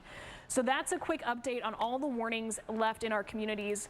Our plan is going to be to watch this warning box and this strong wind that's moving through Radcliffe. Right now, I want to stay with this for a few more minutes. If this is allowed to expire, and if this wind does exactly what it's kept doing for the last 20 minutes, what we would do is give you back over to our news crew and let them update you on the news of the day. We're going to stick with this for a few more minutes, though. I just want to make sure that everybody has a heads up about what our plan is, because I still think Bryce is looking over at Storm View 3D. I want to show you what he's looking at. I still think that this storm presents a threat. That's our threshold here. Yes, we usually jump on here for tornado warnings, but our threshold is if the storm presents a threat to you, if it's a threat to your life, to your safety, we're going to jump into programming to let you know that. And where you see the strong wind, look at how it's pushing out around Radcliffe. You can see it kind of really bubbling out from that storm. So I think what we're seeing here is becoming a little bit of more of a microburst, to be honest. Okay, so think about this. I love to do this experiment. I wish I could do it with this actual cup of water. But think about if you had a bucket of water and you just dumped it out on the sidewalk. You just turn this over. I can't because of all the electronics, but you just dump out that bucket of water on the sidewalk and it hits the water and then just rushes out. See, this is what I think the wind is doing around Radcliffe. This does present the chance that we could see some stronger gusts. That provides a lot of energy. It's grabbing a lot of that strong wind inside of the thunderstorm and pulling it down with that rain-cooled air. So I think we could be seeing some of that. You watch how that's just bubbling out, but it's also the colors around Radcliffe are getting less intense. So I think what we're seeing is some of that downburst coming out and then starting to pull some of that energy away from the thunderstorm. So I love that this still has a severe thunderstorm warning on it. I think that's an excellent decision. I love that there's not a tornado warning on it anymore. Also, I think an excellent decision, the right move here. This is going to continue to be a strong wind threat, up to 60-mile-per-hour gusts. And if you look a little bit farther to the west, on the left-hand side of your screen, these storms can spin at a moment's notice. I don't think this is going to be the last time that we have to talk to you, that we need to cut in for potential tornadoes. But Bryce, at this point, I think we give a quick update on where things are, a status update, and then we turn it back. What do you think? Yeah, I agree, because we are now tornado warning free. The severe thunderstorm warning to our south, as Hannah was mentioning, in northeastern Grayson and southern Hardin, that is going to be allowed to expire. We're going to keep an eye off air or off camera, I guess, of this storm moving through Radcliffe, because it is still producing very strong winds. But as Hannah mentioned, it's kind of spreading out a little bit more. I think we're losing a little bit of that updraft in that storm. So we're going to keep an eye on that. In terms of the overall aspect, Louisville, rain's going to start to come to an end soon, and that's true for a lot of us. Now, the next question will be, Hannah, is how is this morning wave going to affect the atmosphere for later on this afternoon, and how much time will the atmosphere have to reconvene itself and regain more storm energy for later this morning into this afternoon? And I think that's key of the timeline here behind this tornado watch that is out for our area. It again includes all the highlighted counties. You can ignore the warnings that are still in there. Some of those are. I think that's a new tornado warning. They did just put. I was just about to ask that. I think they just added. Well, disregard all the instructions I just gave to production. They haven't said anything about it yet. I don't see that. Yeah, in our chat service yet. We'll see if. Here it is, tornado warning for parts of Nelson, Spencer, Washington counties. Let me get you back over to a radar view. It's right here, Hannah. You can see it on Storm View 3D. It just popped up, so this is a really good catch by the NWS. You can see this little notch right here, and actually I'm going to walk over to our what we call our L2, or call it our big weather screen, whatever you want to call it. Just got an update there too, Bryce. Check out that new scan. Yeah, and you can definitely see the little bit of a notch, first of all, in the velocity tilt. So this couplet that's kind of coming together a little bit now. You can see it even better with base velocity. Those reds and those greens coming right up against each other. This one's a little bit more concerning for rotation because the other ones were a little bit spread out. This one's not. This one's more of a ball, more of a couplet. And as it progresses to the south, you can see that it keeps going as it keeps moving down to the southeast, Hannah. Also a new tornado warning for parts of Hardin and LaRue counties. So we now have 2 active tornado warnings inside of our communities. Ignore the one that still includes parts of Muldra. That's old. It should be expiring in the next few minutes. So 2 new tornado warnings. Let's go ahead and get you the warning information here so you can see what's going on. This is that brand new one that I just mentioned. Parts of Hardin and LaRue counties. Valid until 9:15. Both of these storms are showing us rotation on radar, which is why they got the warning. This second one that I'm showing you here is the one that Bryce was just showing you, that rotation. Let me get back over. Oh, here it is. This is that first warning that we jumped on here and said, look at this couplet. This is outside of Fairfield, keeping an eye near the Samuels community in Bloomfield. So this warning goes until 9 a.m. Again, 2 active tornado warnings just issued inside of our communities. Let me zoom out and get you kind of some perspective here. This is all south of the river. I'm going to take away the lightning as well because it kind of clutters up the view. Mixed in with these is also a severe thunderstorm warning that warns a tornado is possible at any moment, and that's exactly what we're seeing. You can also notice, just look at the direction these warning boxes are headed. Yep. These storms are taking a more southerly track. Yep. They were moving due east an hour ago. Now they're moving southeasterly, still at a good pace. So I want to zoom back in on this particular storm and go back over to Storm View 3D. Bryce, I interrupted you with that new warning information. I would love for you to walk us back through some of this rotation and the changes that you're seeing here. And that's important that Hannah does that, because we mentioned earlier how quickly these things can spin up. We saw that tornado warning expire, then maybe 3 minutes later, boom, they put another one down and another one off to the east and to the southeast near the Fairfield area because of quick rotation. And this could very well be a quick spin up tornado. I'm not going to come and say that there's one on the ground, because there's not anything on correlation coefficient that is screaming to me. If we had a big bright blue ball right there, that'd be a completely different story. We'd have a tornado on the ground, guarantee. But we don't have that. So we still have strong rotation with this storm. And Hannah mentioned he's now taking more of a southeasterly trajectory. These are almost what I like to call cape chasing. They're chasing basically what storm energy is left. So Hannah, again, when we look at a broader view of it, you can see that there's not much to the south. We've been talking about that all morning. More southerly wind is feeding into it, and all the storm energy, the greatest part of it, the greatest storm energy left in our atmosphere right now, is to the south. And that's where these storms are starting to head toward. This is the other one near the Vine Grove area. And when you look over here, you can see a little bit of those greens and reds coming back together once again. Nothing extreming tight, nothing that is telling me that there is a tornado on the ground. And you can see a couple of these indentions once again. So I think this is a smart move by the National Weather Service, because we've seen this, we've learned a lot from this from the past few months, that it doesn't take much. We've been saying that for the past couple of hours, and this is a perfect example of it. These two weren't showing any more signs of rotation until about 5 minutes ago, and now we're back to dealing with the same thing. And I really want to point out this little indention right here. This is east of Vine Grove. This is going to be just a little bit northwest of Colesburg. There is a real strong inflow notch, what we call, right on the inside of this storm. You can see how it kind of curves in like this. This is the strong inflow feeding into that storm and getting it going once again. So it's not done with us just yet. It is still rolling, and it has nothing really to the south to stop it. So if we're going to see a quick spin up form, it's going to be right where this inflow notch is and right where those winds start to come together, and where we start to see a little bit more of that rotation. And then you go to the next scan and the inflow notch doesn't look as good. So again, this is the ever kind of evolving aspect of these storms that we've seen here over the past couple of hours, and that we're probably going to have to continue to watch, Hannah, especially with these now kind of what I said, cape chasing, as they move down to the southeast and moving toward that more storm area with more storm energy. Can we take the E-Town camera full? This is a camera that's mounted at Baptist Health there in E-Town, and E-Town is included in the tornado warning, but the storm is not to you yet.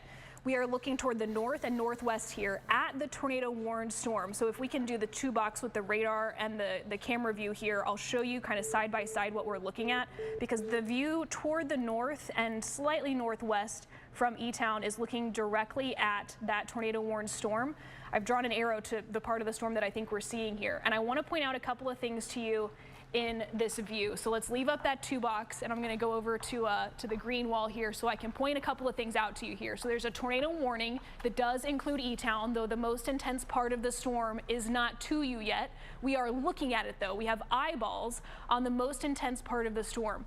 So again, this is what we were just looking at on the camera, this part of the storm that's moving south out of Longview. Now can we take the E-Town camera so we can see with our eyeballs what that looks like? Because there's a couple of interesting features that we can see on the live camera that are really interesting here. Now, if you look toward kind of the middle of your screen, there's clearly one part of the storm that's lowering. And if I can get on camera with this, I'll point it out to you. We've got the cloud base, that's kind of that line that cuts through the middle part of the screen there. But then there's a lowering below that cloud base, where you can see the cloud stretching a little bit closer to the ground. It's not a tornado, it's not a funnel, that's not what I mean. This is a lowering of the cloud base. This is what we want to keep an eye on right here. So this is where I'm talking about that lowering. Here, right through the middle of your screen, this is the cloud base. You can see that line a little bit more defined. Watch how this part lowers outside of the cloud. That's where we want to watch. If this storm is going to drop anything, it would come out right here. So I know that this has your attention. You can see these little kind of fingers extending out from the cloud base here. That's what we call scud at this point. You know that it's not a tornado or a funnel because it's really jagged. It's just kind of ugly looking. We keep our eye on the smooth parts of the storm that extend out of the cloud base because a smooth texture tells us that this is spinning. The jagged, rough edges tell us it's not spinning. So we're watching the lowering out of the cloud here. Again, this is that view from E-Town, from the hospital there at Baptist Health, looking up toward the north, slightly northwest, toward a tornado warned storm. This thunderstorm that you're seeing with your eyeballs here has a tornado warning on it. At this point, not seeing a tornado, but if we're going to see one, I expect this is where it's going to drop out from. So we're going to keep a close eye on this off camera, but we want to also make sure that you have a view on the radar of what's going on here, of how this storm is evolving and changing as it's bringing stronger wind to different communities, or as we're seeing parts of the storm spin a little bit. We want to make sure that we're directing you. Okay, so now you can see these kind of side by side. So we're looking close to long view. That's the view that you have from the camera here. Yeah, we're watching that lowering out of the cloud base. I mean, there are two things happening here. You see kind of that smooth texture that I was just telling you about, but on the left side of your screen, that all kind of falls apart. You know when you pull a cotton ball apart and it just kind of gets piecey and stringy? That's what's happening on the left-hand side of your screen. Not a good place for tornadoes to develop. The right-hand side of your screen has my attention a little bit more. That's a good way to put it. Thank you so much. So now I want to take you back over to Storm View 3D. And Bryce, I'm going to let you show us, if you want to go over there, show us where some of that rotation is dropping or is showing up. I don't want to say that it's dropping. I don't know that that's fair yet. But will you show us where some of this rotation is in this thunderstorm, and even talk to us about what E-Town needs to be prepared for, because that's, you know, that's a place we've got a lot of folks watching from. I want to make sure that they are well alerted for what's headed their direction. Absolutely. Then we have to factor in the fact that it's 8:52 in the morning, so people are getting to work. They're thinking about, do I need to head to work still? If you're in the E-Town area, hold off. Because when you look at the reflectivity on the left side of your screen here, you can once again see this kind of little bit of an inflow notch where the wind is getting pulled into this storm right near the Colesburg area and north of E-Town where we were just looking at. And when you factor in and compare it to the velocity tilt here, you can see those reds and greens matching up.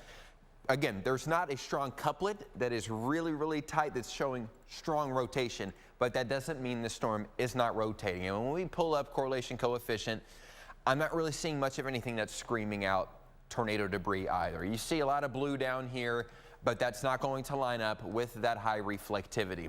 We need to watch this little bubble right here. And Hannah, let's put a little bit of a marker on that and see exactly what that looks like. I'm going to step off so I can see a little bit. So that one's really close. That one's right in the inflow notch. So we'll keep an eye on that one. It's not directly under the high reflectivity, but it is right in the middle, Hannah, of that inflow notch. Can we get that E-Town camera thrown back up one more time? I'm going to take a look at that and see what that looks like. Okay, so it's a little bit more messy now compared to what it looked like before. All right, we can go back over to radar now. But you have to have high reflectivity under these kind of bright blues that Hannah was pointing at in order to say that there's tornado debris on the ground, which not saying that there is right now because it's close, but it's not directly under that high reflectivity. This little blue ball right here, it's not directly under, say, right here under that red. If it was, I think it'd be a little bit more alarming. It's definitely worth watching, Hannah, to see the next scan. Yes. And see exactly how that develops. If it expands a little bit, if that gets a little bit larger and then goes a little bit under that reflectivity, then we'd be talking something else, and there's the new one. Yeah, nothing here alarming. No, and then there's nothing there alarming. So that's kind of like, you just saw us kind of dive into the analysis of radar and why that's so important, because there can be a lot of kind of false alarms when you look at certain aspects of radar if you don't know what you're looking at. So you have to be really careful in terms of calling out what you're seeing. Rotation doesn't look that tight still around the E-Town area. Let's take the E-Town camera one more time. Yep.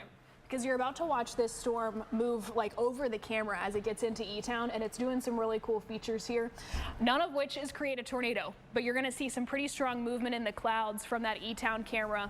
Again, that's mounted there in Baptist Health in E-Town, and there's a couple of different layers to the clouds going on there. There's some like curlicues. It's not dropping a tornado. It's not, there's nothing on the ground. I actually don't even think that this is doing any damage. You know, like Bryce said, you were just watching us narrate in real time what we're watching for, what we look for, what we diagnose on the radar display. And you're hearing our thoughts in real time. It looks like that's a new tornado warning. That's going to be leaving. Again, yep. Yeah, that's going to be leaving our communities, but it does include, let's see, just the edge of Washington County here. So this is, let's take this away so that you can get a good look. Oh yes. So this new tornado warning here just includes the edge of Washington County. It looks like parts of Anderson, Mercer, and Woodford counties as well. So this is going to get outside of our coverage area, and we would eventually turn that tornado warning over to the Lexington TV market as it gets into their communities. I'll zoom out here so you can see what I'm talking about. We're on the far eastern edge of our communities here, but that's a new tornado warning. I want to make sure you're aware. And I'll draw on the velocity here. Well, that's a pretty decent couplet outside the Sparrow community. Again, I want to emphasize this is going to be quickly leaving our eastern communities, and so we're not going to spend tons of time on this particular warning, but that's a pretty decent couplet as that leaves and moves farther to the east. In fact, flip back over to Storm View 3D. I wonder if there's any debris here, if there's any damage. I mean, that's a pretty decent. There. It is a decent couplet. Decent couplet. Let me get the storm motion set up correctly on this so we can get a good look inside of the storm. What we're looking at here is that bright red, that rotation couplet there outside the Chaplin area, and now let me put a marker just to make sure it lines up with some reflectivity. And I don't see any reason to suspect that there's damage being done there, which is good. That's, I mean, that's a pretty decent rotation couplet. It is a decent couplet. And again, this just goes to show this happened within the last minute. So it doesn't take long for these quick spin-ups to occur. Right. None of these, if one were to actually drop, would be a huge long track tornado more than likely. But this is something that we talked about this morning during the morning show. Last night, Mark talked about it, talked about yesterday morning and during the midday, is that this morning wave did have that brief spin-up threat. And that's exactly kind of what we've been seeing. We haven't had any reports of one officially, but storms like this are the exact reason of why that product or why that kind of aspect was put out there is the fact that we've seen this happen before. We've seen it happen here recently. So we still have these 3 tornado warnings. Again, Hannah mentioned the one on the far right's moving out of our viewing area. The other 2 are still hanging on, but they're now taking that more southeasterly trajectory, which you may have been watching an hour ago and you're tuning back in and you're like, what in the world happened? Well, they're basically, these storms are reaching for more storm energy. They want more storm energy to get stronger, and there's not any to the east because storms have already been there, and there hasn't been anything to the south, and that's also where our wind is coming from. And when we look at the new radar scan, Hannah, to me that looks a lot weaker. Yes, this looks a lot weaker, even wind-wise. I mean, not even talking about rotation, but even just talking about what level of wind is about to move through E-Town. I don't think that you're seeing the same intensity here. To me, well, we can look at the data, but to me this says we're looking at something maybe closer to between 40 and 60 miles an hour at the strongest. We still have that tornado warning on this particular thunderstorm. It goes until 9:15, I think, for the storm around E-Town. Most of these go until 9:15 or 9:30. But there are 3 active tornado warnings in our communities. And so I draw your attention now to the middle tornado warning, the central tornado warning. And again, let me update the storm motion on this one because it's, whoa, it is a little bit different.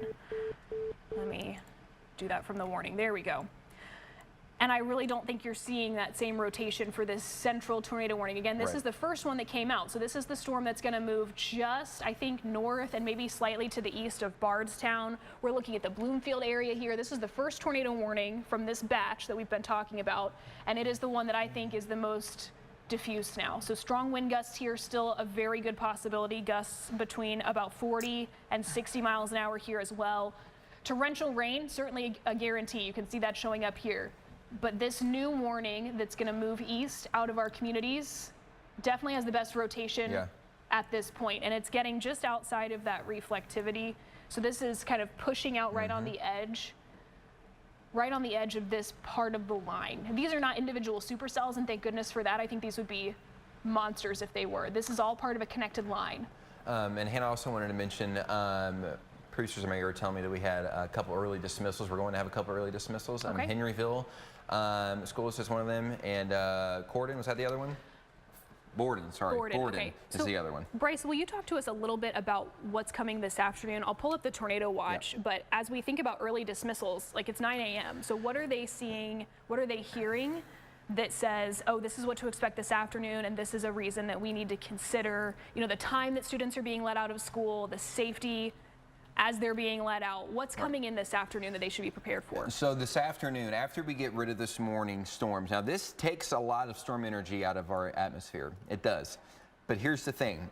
It's still 70 degrees across parts of our area. It's still the upper 60s. Look at this. I'll prove it to you. Yeah. There you go. You got upper 60s to the south. We still have strong southerly wind bringing in more warm air. So while this takes a lot of the storm energy and throws it out, it's being replaced just as quickly as it was lost around our area.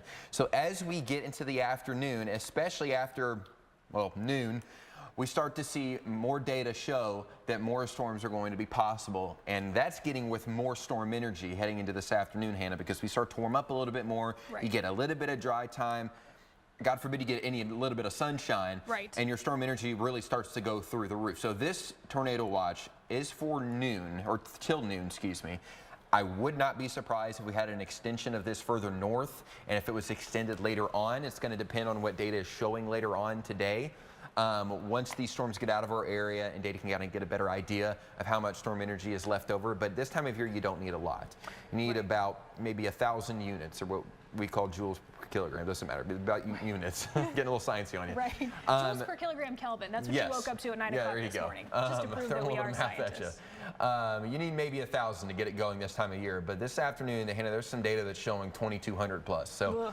I don't think storm energy will be a problem this afternoon. It's going to depend on how the atmosphere does react to these morning storms, and if any storms develop ahead of the main cold front and how that affects it.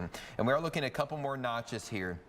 One of which is just outside of the tornado warning box, it looks like. Yeah, just on the edge. Yeah, just west and northwest of Kirkwood, and another one in the tornado warning box, Hannah, just north of the Willisburg area. Right, so this is that warning that's going to be getting outside of our communities here shortly. So this still includes parts of Washington County. Really just the northernmost edge of Washington County is where we're seeing that rotation. So Willisburg, we're looking at you, really between Willisburg and Kirkwood, right along, oh, that's a state road there. But as we're looking at the Parkway, Martha Collins Parkway, Bluegrass Parkway, that's what we're looking at there.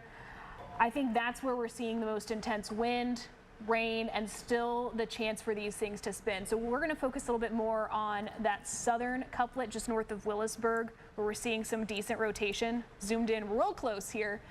This is going to leave Washington County here shortly, and then we would refocus more to the southern storm, because there is a second tornado warning still valid, and this storm is barreling down on E-Town. Let's take the E-Town camera full so we can watch this move through the city. I mean, when we have the chance to look directly at these storms, we're always going to take that chance. Don't be alarmed by the cloud that's hanging down in the view there. It's not a tornado. I was just about to mention, those are what we call scud clouds that Hannah was mentioning, kind of her cotton ball reference. That was actually very good. I'm going to steal that and use that from now on. Thank you.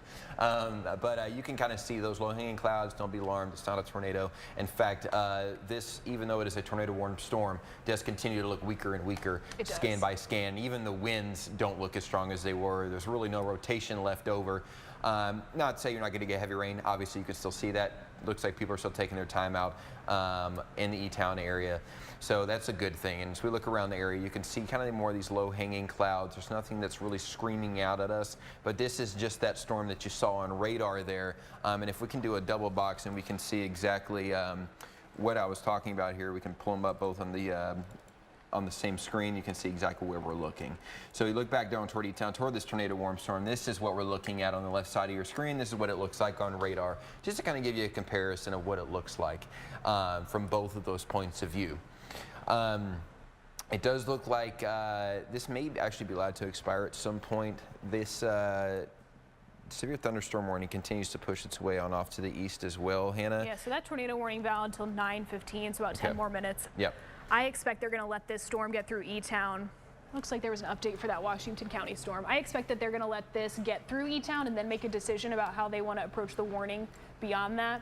So the Weather Service has updated this northernmost tornado warning that we've been watching, still including northern Washington County in this. It goes till 9:30. Yeah, so this still goes until 9:30. So this was just more of a status update than anything. This is that warning we're talking about here. So status update here, valid until 9:30 for the northern part of Washington County. There's still some decent rotation on this, I think. Yeah. This is now looking side by side. Yeah, there's a few little notches there. Right, a couple of them along this warning box. Now you got to keep in mind we are getting farther away from the radar. We can take the radar full screen now. You can keep in mind that we're getting farther away from the radar, but that's still a pretty decent, a decent rotation. In fact, two of them, and I'm trying to circle with my cursor here so you can see them clearly. We're going to again focus pretty directly on the one in Washington County. Because that's been the stronger one, the longest lived one, and the one inside of our communities. Yeah, and even though we're looking, I think that's about 5,000 feet or so above the ground, because remember, this is far away from radar, and with the radar beams aimed upward, we're looking higher up into the sky. But even with this being 5,000 feet up, it still shows that this storm has some sort of rotation with it, which is important. Right. Especially the further you get away from radar, it's kind of the less that you can see. But this is about to leave our area. It is worth watching here for the next few minutes as it's moving through the Willisburg area, because a lot of people down there still do watch us down there. So we're going to keep watching this, and when we flip over to correlation coefficient, again, we're still not seeing anything that's alarming. The colors down here don't line up with the high reflectivity, so that's not a tornado debris signature. But as Hannah mentioned, there are two areas here of rotation that we're going to kind of keep an eye at and keep an eye on. And while we are focused more on the one near Willisburg, there's also that one near the Kirkwood area, and you just saw that severe thunderstorm warning get trimmed down a little bit to now only include from Nelsonville down through about the edge of our viewing area to the south. So there's plenty of storms going on all across our communities. We'll zoom out a bit and give you a broader perspective. That storm in Washington County, we were just showing you some rotation. There are a couple of active severe thunderstorm warnings between it and the next tornado warning. So let me show you some warning information here. Depending where you are, you get a good look at what to expect. Got to zoom in pretty close to get that tornado warning off the map. So we've got current severe thunderstorm warning with that tornado possible tag for parts of LaRue and Nelson County. That's kind of a newer warning that we've not had a chance to talk to you much about. Strong wind moving through Bardstown right now. Let's take the Bardstown camera when we can, because I think we're going to see some strong wind moving through the Bardstown area if we can see much through the heavy rain, because there's also incredibly heavy rain in those communities. That's what you see on the bright colors there. The colors on reflectivity, they really are only meant to tell you about the wind strength. Excuse me. I was trying to look at wind. They're only meant to tell you about the rain intensity. That's why we look at different products. It's essentially like putting a different filter on the radar so that we can get a better look at what the wind is doing inside of the storm. So you're taking a live look here at Bardstown. The flags in the foreground plus the trees give you a really good indicator of what the wind is doing. Doesn't look like a whole lot at this moment, which is excellent news. We've got heavy rain though, and a lot of that rain leaving spots on the camera there. Now this is one of our higher quality cameras, and so as the rain gets more intense, you'll notice that. You can see the individual raindrops that fall. So I think what we're seeing in Bardstown, you saw a flash of lightning a few moments ago. Coming along with that heavy rain, we've got thunder and lightning. We're going to see the wind pick up here shortly. You're taking a look now at the radar paired with the camera view, so you can see what this kind of radar display looks like in real life. And as we flip over to velocity, get an idea of what the wind is doing. Doesn't look like a whole lot that's concerning, but this warning box is really issued for that potential for a tornado. So I'll add that warning information back on the screen here. It's not a tornado warning, that's the one to the south. This is the warning for Bardstown and surrounding communities. We're looking at the Bellwood area, and this is headed toward Balltown. This is moving toward the southeast, so it's for parts of LaRue and Nelson County. 60-mile-per-hour wind gusts possible. But the main reason I think this was issued was for that tornado possible tag, meaning, like we've seen all morning, these storms can spin quickly. And we do still have this valid tornado warning. Yeah, go ahead. That is actually going to be allowed to expire. So that should pop off there or get off there of the screen soon. Good. It expires technically 9/15. I think they're going to go ahead and let that go. It says will expire 9/15. So yeah, they're going to let that one expire. But as Hannah mentioned, they did add that tornado possible tag onto that severe thunderstorm warning around the Bardstown area, simply because this again has had a history of doing some kind of quirky things, spinning up a little bit, not technically dropping a tornado, but definitely the likelihood of it being there is still a possibility. So it's something we're going to have to keep an eye on. And Hannah's still looking at this storm and this tornado warning down to our southeast with these multiple areas of locations, Hannah. Right, so this is still for northern Washington County. I think we're still seeing decent rotation in a couple of spots outside Kirkwood. We've mentioned a few times. You can see that couplet here. The rotation that is really east of Willisburg at this point, it's going to be moving out of Washington County in the next probably 5 minutes. This has become more diffuse. There's still, and by that I mean more spread out. There's still strong wind here, but the structure of this storm, maybe in this new scan looks like it's coming back together a bit, but it is pushing. The strongest part of this thunderstorm is pushing outside Washington County here shortly. So I think that this is something that we're going to hand over to the Lexington coverage area as this gets closer to Harrodsburg, Nicholasville. Those are going to be communities that they are covering.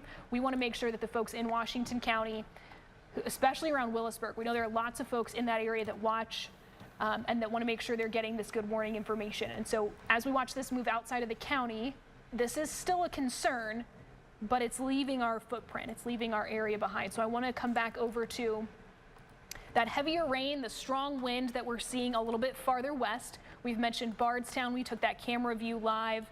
There are communities, though, between Willisburg and Bardstown, and that's where we want to focus in here. Strong wind, heavy rain.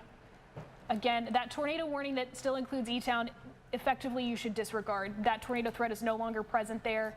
I know that it still shows up on the display and maybe the radar on your phone as well, but the tornado warning that includes E-Town, we should disregard. That's not something that still presents a threat. But as we look between the communities that are experiencing some of this stronger wind, I'm just going to call out a few. You should be prepared for wind gusts 50 to 60 miles an hour. You need to be aware that these storms can spin quickly. So we're going to keep you kind of on alert through the next hour or two in these communities. Tornado possible tag on most of these. We have communities stretching from Bardstown over toward the Booker area. You can see Maud is listed there as well, right along the highway. Willisburg, we've mentioned several times. Even a little bit farther north, Bloomfield, we've called out in the last 30 minutes or so. You've seen the most intense part of the storm already, but are still left with that heavy rain, the thunder and lightning. And again, wind gusts maxing, I would say, between about 40 and 60 miles an hour in these parts of the storm. Now, let me zoom out and show you that this is what we're dealing with. The specific part of the storm that we were just looking closely at, that's it. That's the show for right now. These communities we were just calling out. So we're going to watch these storms exit our viewing area. They're continuing to move southeast about 50 to 55 miles an hour. We're going to let them keep doing that. We're going to keep a close eye on them. But then as I zoom out, you can start to see a couple little cells popping up that are non-severe behind this main line. But this is going to be our break. We need to get these severe storms out of our area. Then we're going to take a break. And as Bryce was talking about a few minutes ago in terms of what to expect this afternoon, we are still expecting active, potentially severe weather as we get into the evening today. And you can see this risk map from the Storm Prediction Center still includes most of our area in that moderate category. That's level 4 out of 5. Not one we see all the time, probably get 1 or 2 of these in our region a year. Damaging wind, large hail, and tornadoes are the threats from that this afternoon. Those are pretty much every possible severe weather threat. And now what you're looking at is specifically dialing in what is the tornado risk today. And again, this is a map from the Storm Prediction Center. So that highest level that's on the map is that 15% risk. It's shaded in red. That's the reason we have a moderate outlook. But I want to draw your attention to the lines here. You can see vertical lines striped through all of our communities, whether you're in the yellow or you're in the red. Those striped lines are the Storm Prediction Center's way of saying anywhere inside of this space, this geographic footprint, we can see strong tornadoes.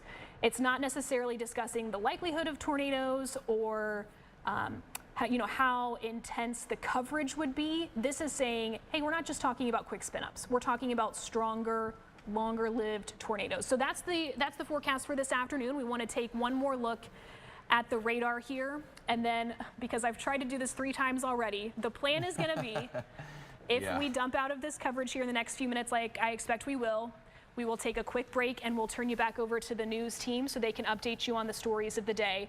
Again, that tornado warning that covers E-Town, that's going to drop off the map here in the next 60 seconds, but you should disregard that.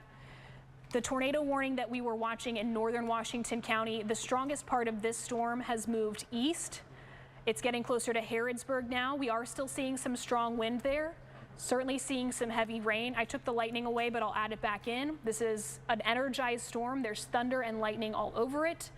We want to make sure that as these storms continue to move southeast through Macville, through Springfield, that you're aware strong wind is likely.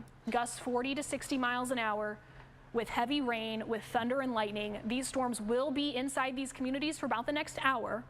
But once this couplet, once that the rotating part of that storm, once that rotating part of the storm leaves Washington County, we're gonna take a break and turn you back over to news. Yeah, and Hannah, looking at it, I think of course I don't want to jinx it, but the only one that I think still has that potential is that one that's moving over Bardstown, which looks like they just thinned out that severe thunderstorm warning. They actually. Sure did. Yeah, they just cut you out. So we'll keep an eye on it, but again, this tornado warning is exiting our area.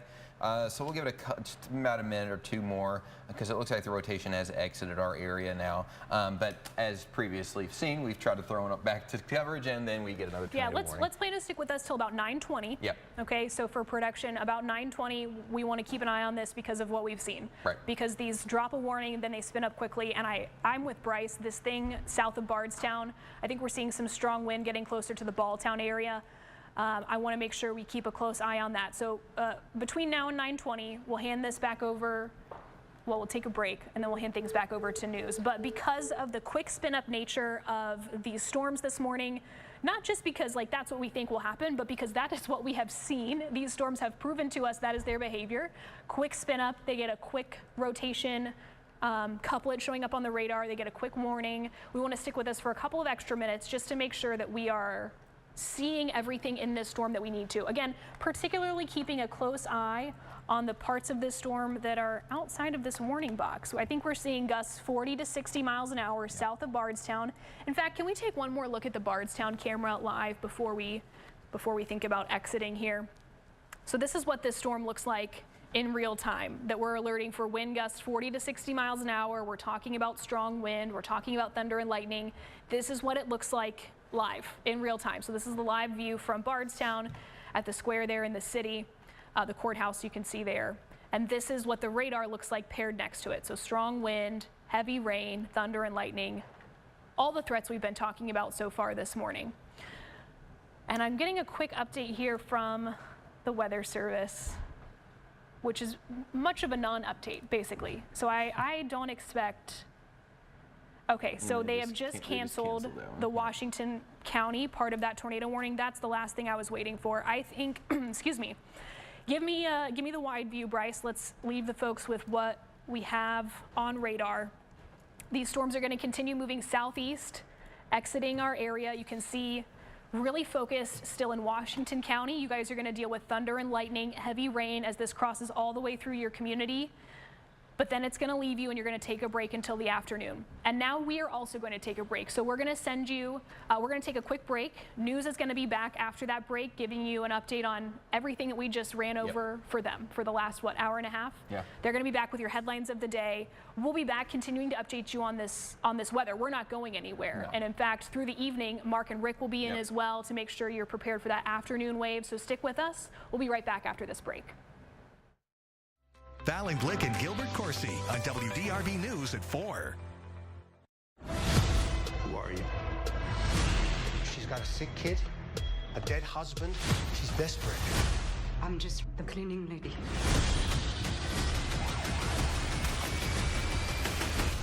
She's clearly much more than that. The Cleaning Lady, all new tonight on Fox. There was a kidnapping today. We're gonna find this missing person.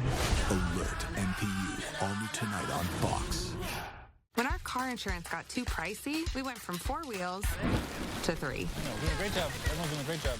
But now that we found affordable insurance, we're back to the good old days. Safe Auto is now Direct Auto. Get a super low down payment and stop compromising. As a third-generation roofing company, we know the importance of building up our community. At Lily Roofing, we live here, we work here, and our goal is to be known for our quality workmanship and professionalism. That means clear communication, quality materials, and a 10-year workmanship warranty. Whether you need residential or commercial roof work, we're ready to tackle the project. Lily Roofing, doing the job right every time. My name is Tim Leith. I was sitting at a red light. Out of nowhere, I just got rear-ended. I reached out to Morgan & Morgan directly from the scene. It was incredibly simple to get the process started. I never actually had to physically set foot into Morgan & Morgan. You can literally do everything from your cell phone. I was able to get emails, text messages. Morgan & Morgan got my initial offer 10x'd. And I never even got a check. I just got a direct deposit into my bank account. It's so easy. Did you know asthma is the #1 cause of missed work and school?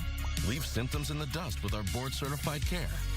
Choose family allergy and asthma and choose relief. Since 1936, Schmidt Furniture has offered quality furniture at affordable prices. In today's throwaway world, Schmidt Furniture is proud to offer many American-made products. Handcrafted, solid wood bedroom and dining room furniture. Select your fabric or leather on beautiful, customizable living room styles. Schmidt Furniture backs up your purchase with unmatched customer service and free delivery within 50 miles. Think outside the box stores and shop Schmidt Furniture on the Furniture Corner of State and Main, downtown New Albany. When our car insurance got too pricey, we went from 4 wheels to 3. No, we're doing a great job. Everyone's doing a great job. But now that we found affordable insurance, we're back to the good old days. Safe Auto is now Direct Auto. Get a super low down payment and stop compromising.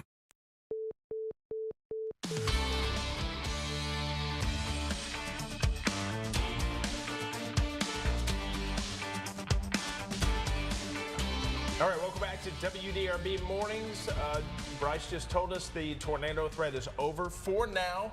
There are more storm systems moving through later today, so make sure you monitor WDRB.com, watch us on air, and also WDRB+. Now back to the news of the day. Yeah, let's get right to it. Happening today, a mother charged with murdering her own son is set to face a judge for the first time. It was 2 years ago when the child's body was found in a suitcase in southern Indiana. Dijon Anderson was on the run for nearly 2 years, accused of killing her 5-year-old son, Cairo Jordan.